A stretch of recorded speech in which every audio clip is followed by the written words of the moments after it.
তৈরি হচ্ছে বোমা।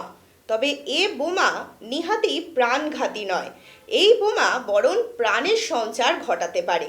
পরিবেশ বাঁচাতে অভিনব উদ্যোগ রানাঘাট স্কুলেই তৈরি করা হয়েছে সিড ব্যাংক, আর সেখান থেকেই তৈরি করা হচ্ছে বোমা। সোজা কথায় বললে সিড ব্যাংক অর্থাৎ বীজ সংরক্ষণ কেন্দ্র তৈরি করা হয়েছে স্কুলে। আর এই বীজ সংরক্ষণ কেন্দ্রের বীজগুলিকে সযত্নে রাখার জন্যই তৈরি করা হচ্ছে বোমা। এঁটেল মাটি, গোবর সার, ছাই মিশিয়ে তৈরি করা হচ্ছে মণ্ড, আর সেই মণ্ডই দেখতে অবিকল বোমার মতো। ইতিমধ্যেই স্কুলের মধ্যে প্রায় 500 ছাত্রছাত্রীরা মিলে প্রায় 2000-এর বেশি এই বীজ বোমা তৈরি করেছে। এই বোমার মধ্যেই রয়েছে সিড অর্থাৎ বীজ, যা কিনা ঘটাতে পারে প্রাণের সঞ্চার। এমনকি সেগুলোকে সংরক্ষণ করার জন্যই নেওয়া হয়েছে এরূপ ব্যবস্থা।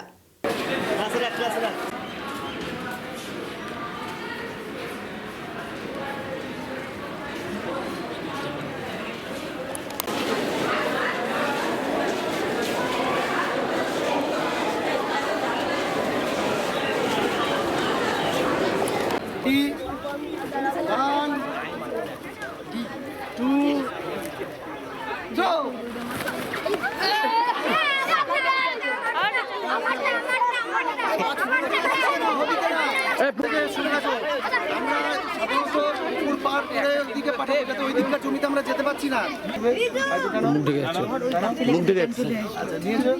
আমি যখন ছাড়তে বলবো তখন ছাড়বে। সাধারণত কি করতে হবে বলতো, যতটা দূরে পাঠানো জায়গায় ততটা, কোনো গাছে যেন না লাগে, ওটা টপকে যেন অনেক দূর যায়। ঠিক আছে? আচ্ছা, এবার ছেড়ে দাও।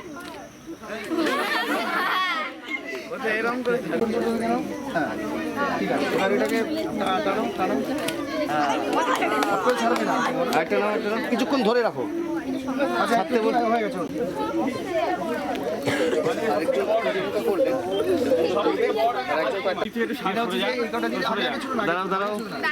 আগে দেখে না, দেখে না আচ্ছা, ওখানে দাঁড়ানোর সময় পানি আসবে।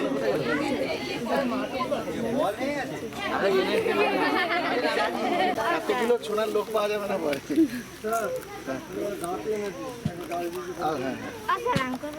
আগে ছুটবে না।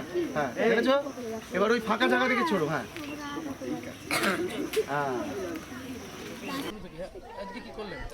আজকে মূলত আমরা ওই সিড বল তৈরি করার একটা কর্মসূচি ছিল। তো আমরা সেই সিড বল তৈরি করেছি ছাত্রছাত্রীদের দিয়ে।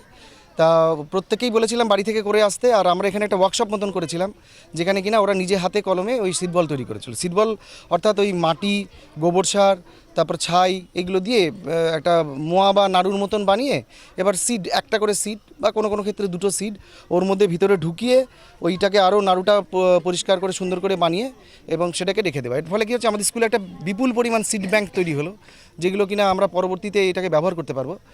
এই কর্মসূচি ছিল আজকে। দেখুন, আমরা প্রত্যেকেই জানি সারা ভারতবর্ষ তথা সারা পৃথিবী জুড়ে যেভাবে বৃক্ষচ্ছেদন হয়েছে বা আস্তে আস্তে ডিফরেস্টেশনের জন্য যেভাবে গাছ কমে যাচ্ছে, তো আমাদের আশু প্রয়োজন, বিশেষত আমাদের যারা আমরা মানে নতুন জেনারেশনের যা ছাত্রছাত্রী বা যারা নতুন ভবিষ্যতের নাগরিক হবে, তাদেরও দরকার যে পরিবেশকে বাঁচানো। তো এবার সেই শিক্ষাটা যদি শিক্ষক শিক্ষয়িত্রী, আমরা যারা টিচাররা রয়েছে, আমরা প্রত্যেকে মিলেই কাজটা করেছি, তা সেটা যদি ওদের শেখাতে না পারি যে আমরা কী করে পরিবেশকে রক্ষা করব, তা মূলত এই কারণেই এটা তৈরি করা, যে ওই সিড বলগুলো তৈরি করে আমরা বিভিন্ন জায়গায় এগুলো ছুঁড়ে ছুঁড়ে বা গুলটির মাধ্যমে, বা যদি আমরা বিভিন্ন কর্পোরেশন, মিউনিসিপ্যালিটি বা যার সাথেই কথা হোক, তাদের সাথে উদ্যোগ নিয়ে যদি আমরা এই সিড বল যেগুলো রয়েছে সেগুলো বিভিন্ন জায়গায় ছড়িয়ে দিতে পারি, বৃষ্টির জল পড়লেই সেখান থেকে আবার গাছ হবে। এমনি বীজ ছড়ালে যা হবে না, এটা ছড়ালে বরং তার থেকে আরও ভালো বেশি কাজ হবে। আমার নাম হচ্ছে বিজয় কৃষ্ণ চাকি, আমি এই স্কুলের মিলনবাগান শিক্ষানিকেতনের প্রধান শিক্ষক। কি নাম তোমার? আমার নাম নির্ময় ঘোষ। কি করলে তোমরা আজকে?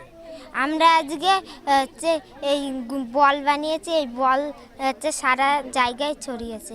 কি দিয়ে বলটা বানানো? হচ্ছে মাটি আর গোবর সার আর বীজ দিয়ে আমরা বানিয়েছি। কি কি বীজ আছে এর মধ্যে? এর ভিতর রাজমা, তারপর কুল, তারপর জাম, তারপর হচ্ছে কাঁঠাল, এইগুলো দিয়ে আমরা বানিয়েছি।